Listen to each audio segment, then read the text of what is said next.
மழை நேரத்தில் அடிச்சிங்கன்னா கரைஞ்சொண்டு போயாதும். இல்லை பிரச்சனை இல்லை, அது ஊறிடும் ஊறிடும். காயில ஊறிச்சுன்னா சரி. அதுக்கப்புறம் இப்போ எறும்பு இது எறும்பால வர ஒரு அழுக்கணும். எறும்பால வர ஒரு அழுக்கணுங்க. கீழே தான் இந்த பிரச்சனை இருக்கு.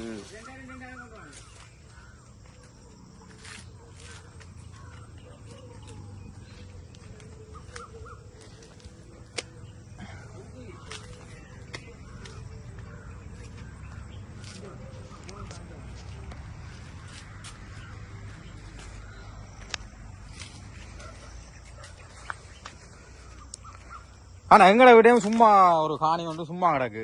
நான் நீங்கள் ஒரு மோட்டிவேஷனா ஆயிட்டீங்க எனக்கு. நான் வைக்க போறேன் நான் பப்பாஸ்.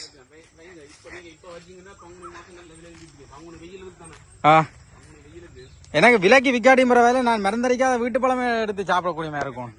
என்னென்ன சாப்பிட்டு பாருங்க எப்படி பழம் டேஸ்ட்.